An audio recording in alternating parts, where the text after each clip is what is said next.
हर हर महादेव देव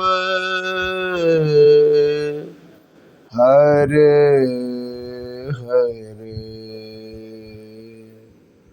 महादेव।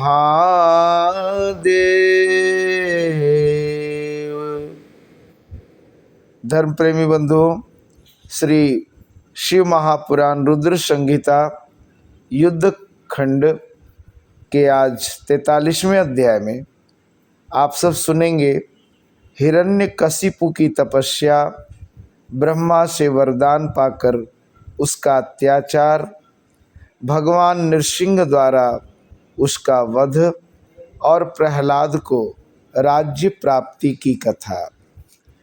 व्यास जी बोले, हे सर्वज्ञ, हे सनत कुमार, देवताओं से द्रोह करने वाले उस हिरण्याक्ष के मार दिए जाने पर उसके ज्येष्ठ भ्राता महान असुर हिरण्यकशिपु ने क्या किया।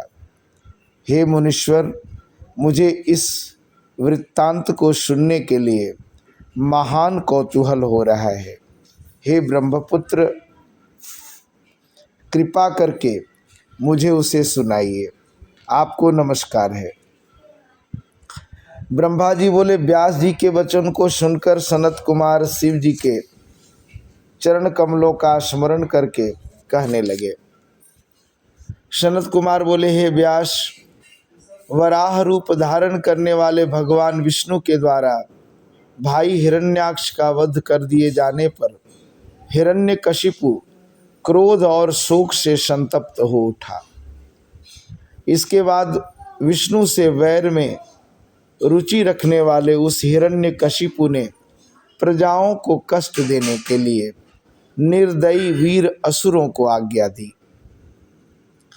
तब वे निर्दयी असुर अपने स्वामी की आज्ञा प्राप्त कर देवताओं तथा प्रजाओं को कष्ट देने लगे। इस प्रकार जब दुष्ट बुद्धि वाले उन असुरों ने लोक का उत्पीड़न प्रारंभ किया, तब देवता लोग स्वर्ग छोड़कर अलक्षित होकर पृथ्वी पर घूमने लगे।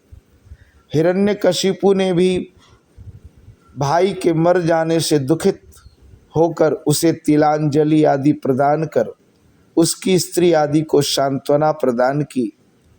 इसके बाद वह दैत्यराज अपने को अजर अमर अजेय और प्रतिद्वंदी रहित जानकर एक क्षत्र राज्य करने लगा। वह मंदराचल की गुफा में पैर के अंगूठे मात्र की पृथ्वी पर टेक कर दोनों भुजाओं को ऊपर उठाकर आकाश की ओर देखते हुए अत्यंत कठोर तप करने लगा। इस प्रकार जब वह असुर तप कर रहा था, तब सभी बलवान देवताओं ने समस्त दैत्यों को जीतकर अपना अपना पद पुनः प्राप्त कर लिया। तपस्या करते हुए उस हिरण्यकशिपु के सिर से धूम रहित तपोमय अग्नि प्रकट हुई। वह तिरछे ऊपर नीचे और चारों ओर फैलकर सभी लोगों को तपाने लगी। उससे तप्त होकर देवगण स्वर्गलोक छोड़कर ब्रह्मलोक चले गए। उसकी तपस्या से विकृत मुख वाले उन देवताओं ने ब्रह्मा जी से सारा वृत्तांत कहा।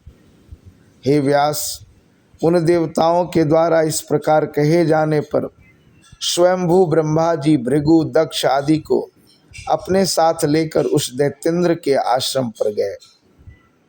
उसके बाद अपनी तपस्या से सारे लोगों को संतप्त कर उस दैत्यराज ने वर देने के लिए आए हुए ब्रह्मा जी को देखा। पितामह ब्रह्मा ने भी उससे कहा, वर मांग लो।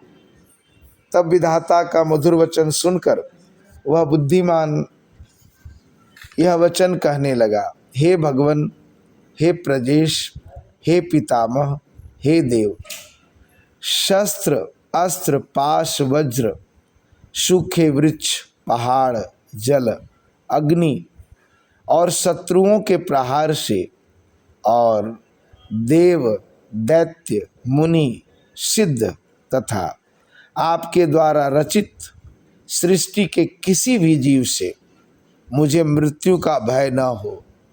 हे प्रजेश, अधिक क्या कहूँ।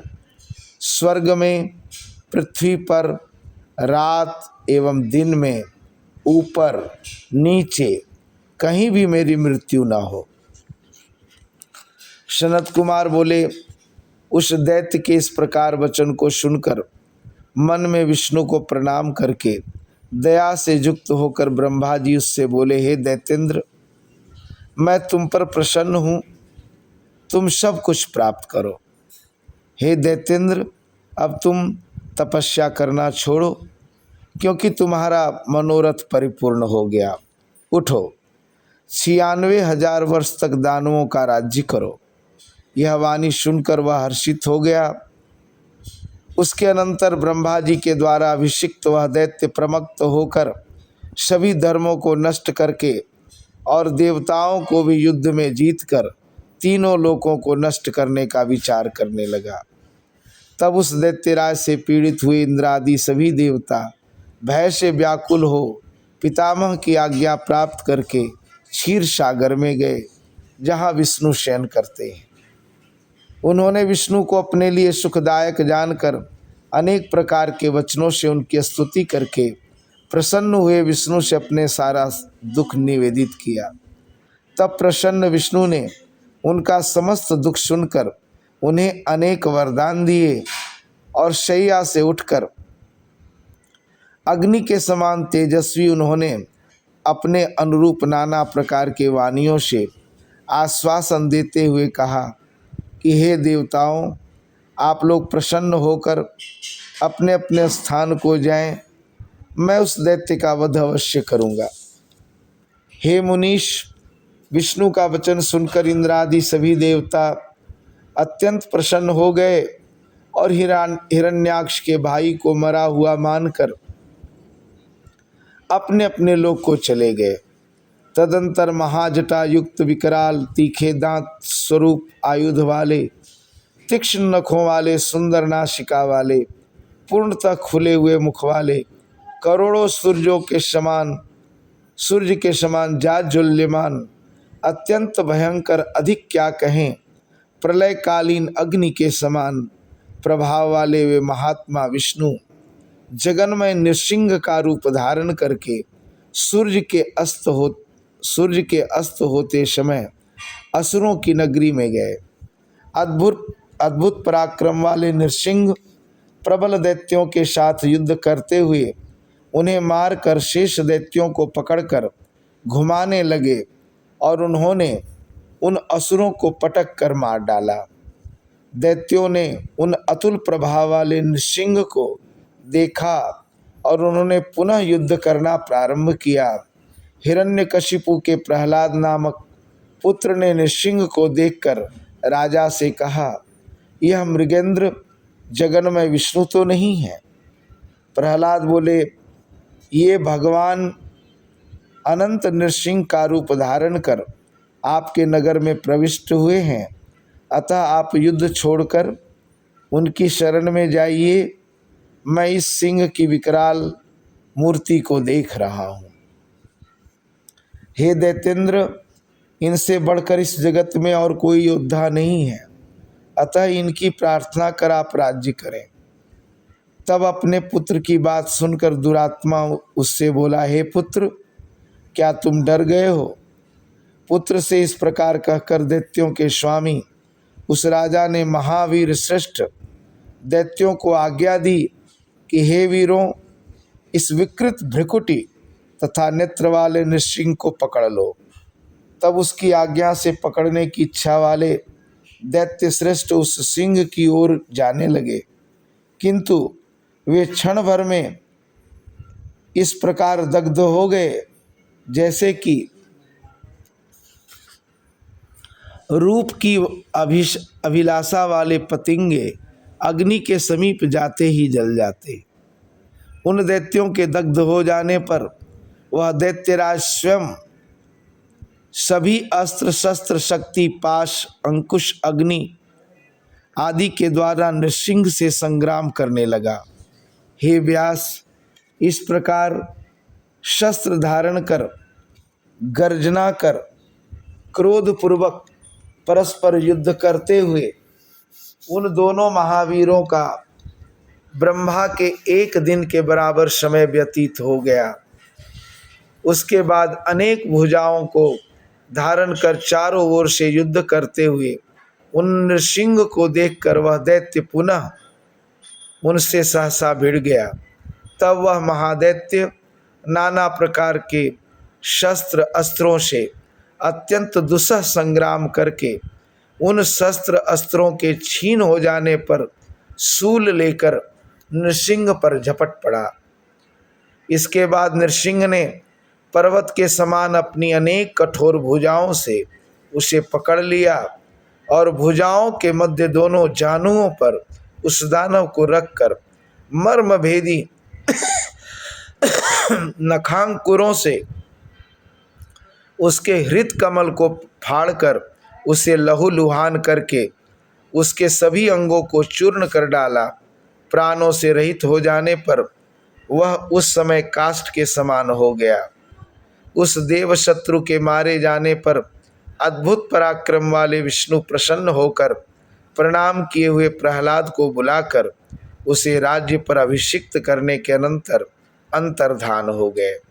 हे विप्र, तब अत्यंत हर्षित पितामहादि समस्त देवता अपना कार्य पूर्ण कर चुके स्तुत्य भगवान विष्णु को एवं उस दिशा की ओर प्रणाम करके अपने अपने धाम को चले गए।